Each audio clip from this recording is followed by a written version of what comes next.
Ever turn the key and the engine cranks forever, finally stumbles to life, and then acts weird on the road? Maybe it sputters at highway speed.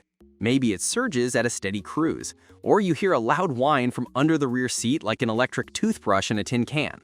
Those are classic hints your fuel pump is running out of steam.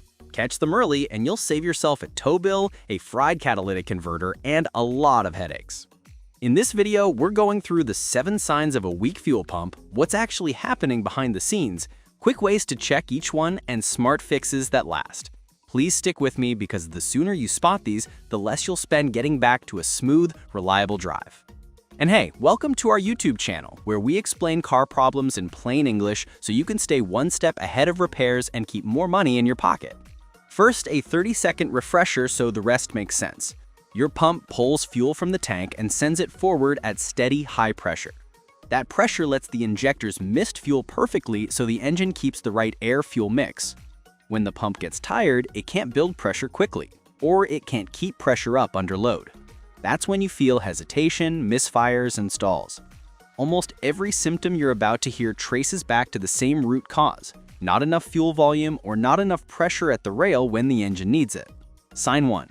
Hard starting and long cranking. You turn the key, the starter spins. It sounds healthy, but the engine takes 5, 10, maybe 15 seconds before it finally fires. That delay is the system struggling to build rail pressure. A strong pump primes in a couple seconds. A weak one needs more time or never gets there.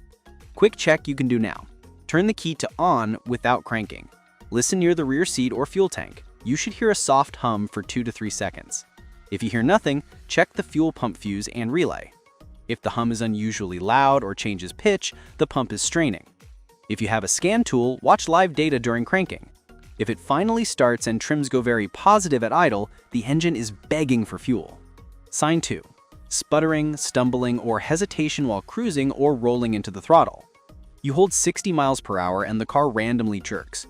Or you try to pass and it noses over, then catches, then falls on its face again. That's the pump failing to deliver a smooth, continuous supply. It's worst when demand rises. Think on-ramp merges, hills, hot days, or high RPM. Quick check. Watch the tach and feel for a surge-dip-surge pattern with light throttle. If the car is smooth at idle but acts up at steady speed, suspect delivery. A clogged filter can cause the same feel. Replacing an external filter is cheap and a good first step if your model uses one. Sign 3.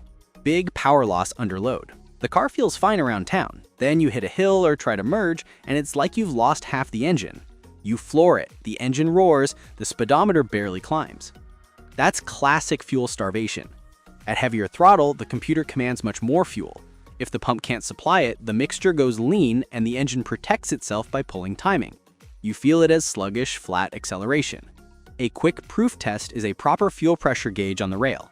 Key on, engine off. Idle, and then snap throttle or hold a safe load and see if pressure drops below spec. If it sags on demand, the pump or filter can't keep up. A dirty mass air sensor can mimic this a little, but the fuel gauge doesn't lie. Sign 4. Random stalling. The engine just shuts off, maybe at a light, maybe at speed. Sometimes it restarts after a few minutes, sometimes not. Heat makes this worse. As the pump warms up, internal clearance is open or weak windings open circuit. It quits, it cools, it runs again. That pattern screams fuel pump or relay. Quick checks that help. When it stalls, cycle the key and listen for the prime hum. No hum? Swap the pump relay with a matching known good one in the fuse box if the layout allows. If it fires right up after the swap, you found it. If the relay is fine and the pump is silent, power and ground need testing at the connector. Power good and no sound means the pump is done. No power means trace the circuit back through the relay, inertia switch if equipped, and wiring. Sign 5. Surging or unexplained RPM swings with steady pedal. You're holding 40 miles per hour, the car gives a little lurch forward, then it settles, then it does it again. At idle, you may see small RPM waves. That happens when fuel pressure spikes and dips irregularly. The computer keeps chasing the mixture to keep the engine alive. You may also see short-term fuel trims bouncing all over the place on a scan tool. A clogged or partially collapsed filter can cause this by choking flow, so don't skip the filter when you diagnose. If your vehicle only has an in-tank sock, you'll address it when the module comes out. Sign 6. Loud whining or humming from the tank area. A healthy pump has a low, soft whir. A tired one sinks, high-pitched, constant, louder with a near-empty tank. It can even change tone as you turn or go over bumps. Why it gets loud? More in bearings and vanes, overheating because there isn't enough fuel around the pump to cool it, or the pump is fighting a restriction, like a clogged filter or sock. 2 quick habits that help here. Don't run the tank below a quarter if you can avoid it, and replace serviceable fuel filters on time. If the noise turns into a coarse grind or suddenly goes quiet with the stall, that's often the end. Sign 7. Misfires and a check engine light that points lean. If the pump can't keep pressure up, the mixture goes lean under load. The computer sees it on the oxygen sensors and either sets a lean code, a low rail pressure code like P0087, or a cluster of misfires across multiple cylinders. That last part is important. If the misfire jumps around all cylinders, think supply. If it's only cylinder 3 every time, think ignition or injector. A scan tool makes this simple. Read codes, look at long-term and short-term fuel trims. Big positive trims plus weak performance under load point at fuel pressure. Some systems also report actual rail pressure. If it's far below spec under throttle, the pump is the prime suspect. Now that you can spot the signs, here's how to confirm the diagnosis cleanly. Start with the basics. Listen for the prime hum. Check the fuel pump fuse for continuity and the relay for operation. If you can, use a test light or multimeter at the pump connector to verify power and ground during crank. Power present and no sound tells you the pump itself has failed.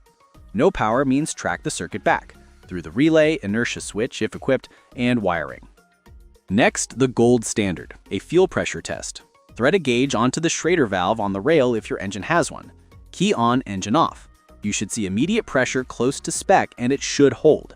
Start the engine, compare idle pressure to spec. Then raise demand safely. Snap throttle or drive with the gauge if the setup allows. Pressure must stay in range. If it sags under load, the pump or filter can't keep up. If pressure is low at all times, suspect the pump, regulator, or a major restriction. Shut the engine off and watch the gauge. A rapid drop points to a leaking check valve in the pump module, a bad regulator, or a leaking injector. That helps you avoid buying the wrong part. No gauge handy? There's an old school test for a no start. Spray a small burst of starting fluid into the throttle body. Crank. If it coughs to life for a second and then dies, spark and compression are likely fine, and the problem is fuel. Don't lean on starter fluid as a crutch. It's a diagnostic poke, not a fix. Electrical supply matters too. Pumps hate low voltage. A weak alternator, a tired battery, or corroded grounds force the motor to work harder and run hotter. Do a quick voltage drop check on the pump power and ground when it's running. More than about 1.5 volt drop points to a bad connection that's starving the pump. Once you've confirmed it, the right repair is replacement. On most cars, the module is inside the tank. Some have an access panel under the rear seat or in the trunk. Others require lowering the tank. Because you're dealing with fuel vapors and pressurized lines, this is one of those jobs where professional tools and procedures matter. The smart move is replacing the whole module: pump, strainer sock, seals, and often the level sender. That gives you a reset and avoids putting a new motor on a clogged old sock. Use a quality brand or OEM. Cheap pumps fail early, run noisy, or don't hold correct pressure when hot. If your car has an external, serviceable filter, replace it at the same time so the new pump isn't pushing through a plug. Let's talk costs and common sense. Labor can vary a lot. An access panel makes it a shorter job. Dropping a rusted tank with seized straps takes more time. The part price ranges widely by vehicle and quality. Saving a few bucks on a bargain pump and doing the job twice is false economy. While you're there, inspect the tank seal ring and the tank itself for debris or water. If contamination is present, clean the tank before installing the new module, or you'll ruin the new pump quickly. Now the part that saves you from ever revisiting this. Keep the tank above a quarter when you can. That bath of fuel cools and lubricates the pump. Replace serviceable fuel filters on schedule. Buy fuel from stations with high turnover. If you suspect dirty fuel, address it fast. Drain and clean the tank and change the filter. Fix electrical problems early. A lazy alternator or bad ground kills pumps. And the moment you hear a new high-pitched whine from the tank or feel a new surge at cruise, treat that as an early warning, not a background noise. Here's a quick, practical flow you can use today. Long crank in the morning, listen for the prime hum. If it's there, throw a pressure gauge on the rail and check KOEO and idle pressure. If the car stumbles at highway speed but idles fine, test the pressure under load. If it drops, the pump is weak or the filter is clogged. Random stalls that restart after a cooldown, swap the relay as a fast test and measure power at the pump. Loud new tank whine with the low fuel light on, fill the tank and see if it quiets. If the sound stays, plan the repair before it strands you. Misfire codes across multiple cylinders with lean codes or P0087, confirm with a gauge and move straight to the fuel system. If this walkthrough helped you pinpoint a weak pump without throwing parts at the car, please hit the like button so more drivers can find it. Share it with someone whose car keeps dying at lights. And if you want more straight talk guides like this, subscribe to our YouTube channel so you're always one step ahead of repairs and keep more money in your pocket.